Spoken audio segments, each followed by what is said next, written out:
Where did the rule of two come from, and why did the Sith follow it? As we all know, before Darth Bane were the Sith Lords of the past, who were powerful beings passing their knowledge on to their apprentices to ensure the Sith would live on. During their time, they would turn against each other, killing their so-called allies for a greedy chance of ultimate power. Eventually, Darth Revan would come into the picture, the Jedi who turned to the dark side and back multiple times. Revan stored all his knowledge in a holocron that eventually was discovered by Darth Bane. Bane learned all of Revan's valuable teachings, including his opinion on training multiple apprentices at once. Revan thought that it was not a good way to establish the Sith. He also learned that in the past, Sith Lords' apprentices would inevitably turn on their master and kill him or her.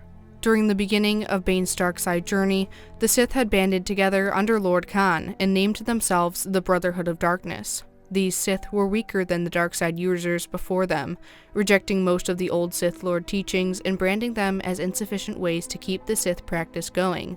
As a student of the Brotherhood, Bane realized that the leaders of the Brotherhood of Darkness were the ones who were insufficient and corrupt, seeing them for what they truly were, weak and helpless cowards afraid to lose their power over others.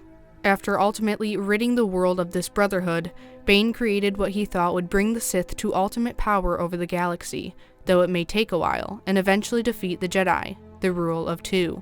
Here is a recording from the book Jedi vs. Sith, Essential Guide to the Force, which is Legends, made by Darth Bane himself, explaining the rule of two. The Rule of Two, author Darth Bane. I am not a man of words, but I respect the power of words, for that is what transformed me, the words of the Sith code. Others had heard them, contemplated them, and so on, but I understood them, and they changed me. For what was I before I heard those words? Nothing. Just another miner on a Patros. Just a target for my father's rage. My name was Dessel, but because my father regarded me as the bane of his existence, he called me Bane. I was 18 years of age when he last unleashed himself on me. Broke my nose, my father did. Also knocked out 2 teeth, blackened both of my eyes, and cracked my ribs. I took it all without a word. Only after he passed out in a drunken stupor did I have the strength to wish him dead. But oh, how I wished so strongly. And then I passed out myself. I awoke to find my wish had come true.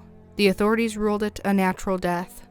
A heart attack brought on by a combination of too much alcohol, a life of working in the mines, and the overexertion of nearly beating his own son to death with his bare hands. I didn't realize at the time that my wish had been granted by the power of the dark side, by way of the darkness within myself. For then, I did not know of the dark side, and barely knew of the Force. I did not have that knowledge. I did not have those words. But I did have the power. I was 23, working as a miner on a Patros for the Outer Rim Ore Works Company, when one night I fell into a card game with spacers at a cantina. They talked of the war between the Jedi and the Sith, the Jedi General Hoth against the Brotherhood of Darkness. I had heard plenty of wild tales of Jedi performing extraordinary feats through the mystical power of the Force. I figured they were legend and myth, or at least exaggerations. Granted, I had had premonitions in my youth, visions that came true, so I knew there were powers that transcended the physical world. But the stories of what the Jedi could do seemed too impossible to believe. Listening to those spacers, I wasn't convinced that the Sith were monsters. Bad things happen on both sides during any war. As far as I knew, the Sith were people, just like you, just like me. And I didn't go along with the Jedi belief that all beings are created equal. After all, some beings are smarter or stronger than others. And for all that Jedi talk about helping those in need, it didn't change the fact that a Jedi had never saved me from any injustice. That same night, I played Sabacc with a Republic ensign who turned out to be a bad loser. When I left the cantina, the ensign and 2 naval soldiers attacked me. It was dark, so dark that I could barely see a thing, but I somehow saw the vibroblade coming at me. I saw it clearly, as if it glowed with an inner fire. I knew this was strange, because vibroblades don't emit light. It was the ensign who was holding the weapon. I grabbed his wrist and forced the blade straight into his chest. The 2 soldiers fled. I knew they would report me to the authorities, that it would be their word against mine, and that no one would believe I had acted in self-defense. I had no interest in going to prison.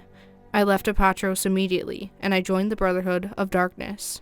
I started off as a Sith trooper with the Gloomwalkers unit. I first saw action on Kashyyyk, and was promoted to sergeant after we conquered the planet. On Kashyyyk, and later on Trandosha and Fasira, I became more aware of my special abilities that enabled me to survive against apparently impossible odds, but I did not know the source of these abilities. I also became aware that my superior officer was a coward and a fool. After a year of service, my talents came to the attention of the leaders of the Brotherhood of Darkness, and I was transferred to the Sith Academy on Korriban to learn the ways of the Sith. It was there that I first learned that the Sith, like the Jedi, also drew power from the Force, and that it was this power that had sustained me through so many battles. Many students took new names for themselves on Korriban, leaving their old lives behind. I took what had once made me weak and used it to make myself strong. I took the name Bane. At the Sith Academy, I learned the code of the Sith. Others may have spoken the words with conviction, but I found meaning in them that others could not even imagine. At times, I believed the words were meant for me alone. Eventually, my belief would prove valid. When I wasn't learning from the masters and training with weapons, I visited what passed for the Sith archives, housed in a crumbling temple. The Jedi had long ago eradicated many teaching tools of the dark side, and the library was limited to scrolls, tomes, and manuals. I spent several hours each day studying these records.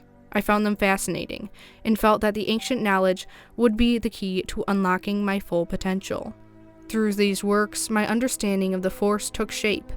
Khan, the founder of the Brotherhood of Darkness, believed that strength lay in numbers. But as our war against the Jedi continued, my studies led to the conclusion that the Brotherhood, having amassed an army of thousands, had thinned the power of the dark side. When Khan, hoping to heighten morale and increase solidarity, conferred the title of Dark Lord to all the Sith Masters, I was the only one who protested. These so-called lords could no more be equals than the billions of beings whom the Jedi were unable to protect. Because the title of Dark Lord had been trivialized, I proclaimed myself Darth Bane. I had been told that the Darth title was no longer used because it promoted rivalry among the Sith and gave the Jedi an easy target. Obviously, Khan and his minions were all cowards. And so I gave Lord Khan a detailed description of one of the most fearsome creations of the ancient Sith, the Thought Bomb, a ritual that would unleash the pure destructive energy of the dark side to consume all Force users within a wide radius, trapping their energy within an ovoid shell. I gave instructions for the Thought Bomb to Khan because I knew he would eventually use it against the Jedi, even though it would also mean an end to the Brotherhood. Aided by his fellow lords, Khan created and detonated the Thought Bomb at the final battle of Ruusan. I was the only Sith to survive the cataclysm, but not the only Force user.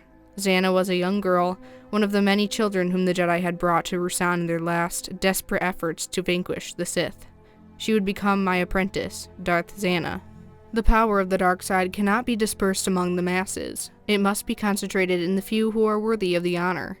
The Sith must be ruled by a single leader, the very embodiment of the strength and power of the dark side.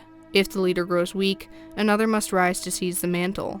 To serve this one true Sith Master, there can be only one true apprentice.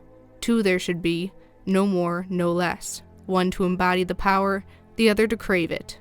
The rule of two.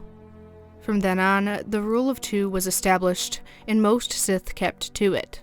But, as we've seen in some books and the movies, Darth Sidious eventually disregarded this rule. Let me know what you think of the rule of two, and if you think it has any flaws. I hope you guys enjoyed this video, and please make sure to like, subscribe, and comment down below telling us what you think. I look forward to seeing you in the next video, and until then, have a great day.